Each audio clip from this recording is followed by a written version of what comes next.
This is Southern Cross News with Rachel Williams.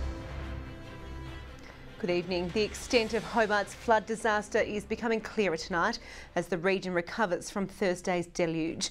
Homes, businesses and local authorities have spent the day cleaning up the mess left in the storm's wake. And tonight we have new vision showing the torrent of water escaping from the rivulet and the extreme conditions faced by residents in the outer suburbs. Michael Breen begins our coverage. This is the moment the Hobart rivulet started spilling over. Look at cars floating down the street. New footage showing the system unable to cope with the extreme downpour, with more than 40 mils of rain falling on Hobart in just 1 hour. In Hobart's 214-year history, this is an unprecedented, rare extreme weather event. Crews continuing the clean-up today on the waterfront, with masses of debris and silt left in the wake of the storm. The basement car park of the Hotel Grand Chancellor also left a mess, with tow trucks removing waterlogged vehicles. Just look at these cars that have washed down the hill. It's just an absolute mess. This shows the impact of the extreme weather event in South Hobart. McRoby's Road a chaotic mess. Just look at the cars, they're crazy. In the darkness on Thursday night, residents were shocked to see their quiet street turn into a raging rapid. We had a lot of water coming past the front of the house and made its way to its lowest point, which is also down in our backyard. Everyone chipping in to help today, removing sludge from the neighbourhood. Piles of debris showing the amount of material carried by the floodwaters. We've been here for about 10 years. We've had obviously heavy downfall from previous storms, but a little bit of flooding down under here in the past, but not to the extent of this. Haven't seen this before. Here in South Hobart, there's been a pretty dramatic failure of the rivulet wall, but luckily it hasn't caused too much damage. Authorities believe the rest of the rivulet system is still in good order, but they're yet to inspect underground sections. Further up at the tip, water has carved ground from under the paving, and the total extent of damage to the facility is expected to be in the millions. Michael Breen, Southern Cross News. Washed out bridges have cut off 5 homes at Molesworth, with the SES sending in crews on foot to provide assistance. In the Kingborough area, the community is chipping in to help those affected by the extreme weather event that's now been declared a catastrophe. This is the filthy aftermath of Thursday night's destructive storm at the Brookfield shed in Margate. The community chipping in to help clean up the popular business after a powerful flood swept through. We just heard some noise. Some water started coming in from the back, and then we heard a noise at the front and a wave just came straight through. So we had about a minute. By the time the water started coming through, we just ran to the second level. The 90-year-old shed was a community centre and home for the owner. Local supporters today picking up the pieces. It's not just about the material things. We've lost the community hub. So that's what's most upsetting. The destruction was seen throughout the southern region, the SES receiving 398 calls yesterday from this area. Most common damage that started on Thursday evening with wind damage. Ironically, we had the good old trampolines flying through the air, landing through windows, then some roofs off, and then we had rainwater coming down through the roofs, and then it really escalated into the groundwater and ground flooding. Emergency crews also called out to Molesworth, with 6 properties cut off.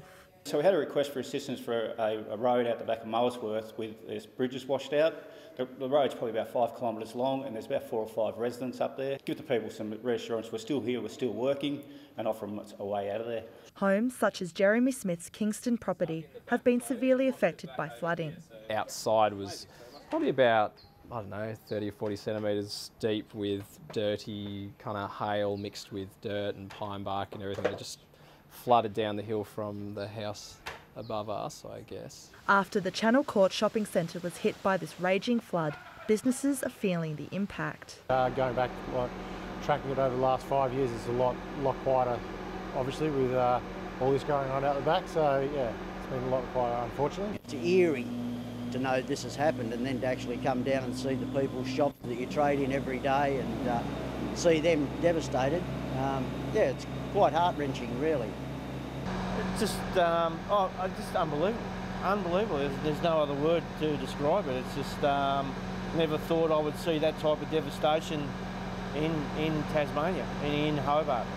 Insurance from the damage and aftermath of the storm has set RACT a huge challenge. With over 500 claims currently logged, the weather event has been declared a catastrophe. From an insurance industry point of view and Insurance Council Australia, the event has been declared a disaster and a catastrophe. Definitely was a very acute event with some severe outcomes, and we're expecting it to take many months to work through in total.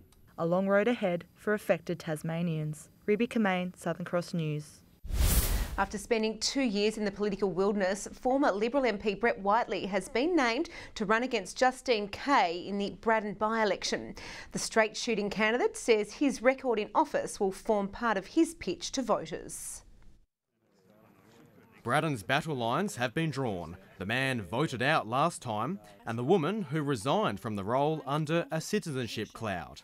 Now Brett Whiteley and Justine Kay both need to convince voters why they deserve a second go.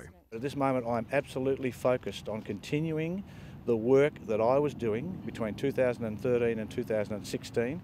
Whiteley's return was confirmed just before midday. His previous record as part of the self-styled Three Amigos will go up against Kay's pitch for better health and education.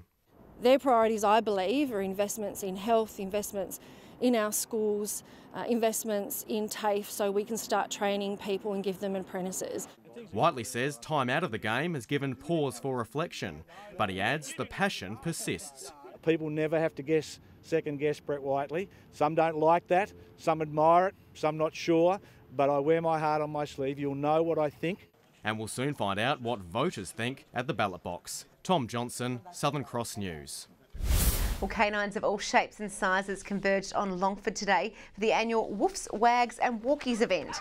The Dog's Day Out offering furry friends the chance to experience a little friendly competition, including a sausage dog dash. Really, it's just a fun day for everybody. Have plenty to eat and plenty to drink. Watch their dogs race. The event is in its third year with all funds raised supporting Woolmer's estate. In the TSL, Clarence kept the Tigers to a single goal at Twin Ovals in its easy 51-point win. While at Windsor Park, Launceston held off a late fight back from Glenorchy to win by 1 point. At UTAS Stadium, the grand final replay proved to be a one-sided affair. Tom Bennett slotted 4 goals as Taylor Whitford and Bradley Cox-Goodger dominated possession for North Launceston in its 94-point win over Lauderdale. The Northern Bombers now sit on top of the TSL ladder. The Tassie Mariners have finished the Under-18 Academy Series undefeated after beating the GWS Giants at Twin Ovals by 42 points. The Mariners fought back from a 9-point deficit at the first break.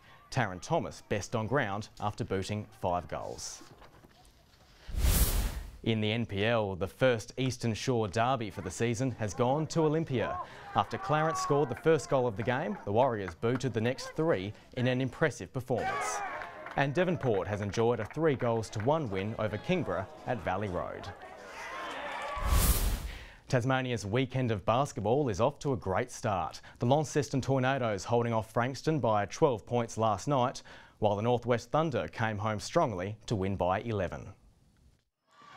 It was a contest the Northwest Thunder simply had to win.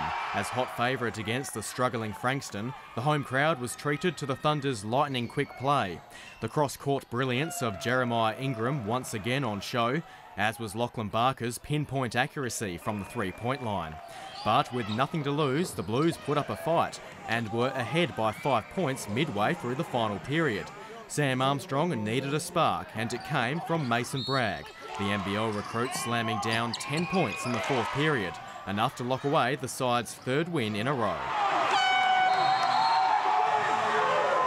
The Thunder home 87 points to 76. The Launceston Tornadoes quickly let Frankston know it was in for a tough night, totally obliterating the Blues in the first period to be up by 20 points by the break. Lauren Mansfield was back to her best, sinking 31 points for the game. She was well supported by Zoe Messman in a powerful performance extending the Torn streak to 2 games. The Blues improved as the night went on, but the home side's buffer was too great. The Torns winning 98 points to 86. Good evening. The weather a little better across the state today, with the highest rainfall recorded at Grey of 64 millimetres. Hobart with a maximum of just 14, Devonport 16, Launceston and Burnie both 17. 17 was the state's high, also recorded at Smithton, Lowhead and Ouse. King Island and St Helens 15, 14 for Flinders Island and Strawn. Friendly Beaches and Maria Island 13. The Harts Mountains reached 9 degrees today, just ahead of Lyweenie, 8 degrees the high there. Mostly clear skies over the north of the state, with low-level clouds seen elsewhere. Cloud and thunderstorms can be seen circling around a complex area of low pressure that is situated over the Tasman Sea. An extensive band of cloud over Victoria and southeastern New South Wales is due to a vigorous southeasterly airstream that is wrapping around the southern flank of this complex low pressure system. Tomorrow, a complex area of pressure is seen moving into the Tasman Sea, extending troughs over southeastern and eastern parts of the mainland. The high in the south of the Bight continues to dominate the rest of the country. To coastal waters and southerly winds 15 to 20 knots, reaching 30 knots about the northeast in the morning. Those winds will ease to 10 to 20 knots during the afternoon before tending variable in the north and westerly in the south later. Seas 2 to 3 metre swells. And a strong wind warning is current for northern coastal waters, and a flood warning is current for the South Esk and North Esk rivers. Tomorrow, light showers and 15 in Hobart and Richmond. A cloudy day for Ouse, 14 degrees. Launceston partly cloudy, 16. Devonport also 16, mostly sunny. And mostly sunny for Deloraine, 15. Burnie, mostly sunny, 16. Strawn and Curry, both partly cloudy, 15 degrees. St Helens and Whitemark, 16 with a light shower or two. 15 at Swansea, also expecting a light shower or two. Looking to Monday, showers developing in the west, far south and Bass Strait Islands. Tuesday, showers extending statewide about the morning, and light showers about the west and far south, with inland frosts on Wednesday. To the mainland now, partly cloudy in Perth, Adelaide and Cairns. A sunny day for Broome, 30, and Brisbane 23, and a few showers expected for Melbourne and Sydney. Currently in Hobart, it's 11 with light showers, Launceston 11 and partly cloudy, Devonport 13 and partly cloudy, and the weather is looking okay for Mother's Day tomorrow, Rachel, so hopefully your boys spoil you. Oh, thank you for that, Carmen. Boys, if you're watching, Mummy would really like a sleep in. Well, that's all your news for now. Thanks for joining us. Good night.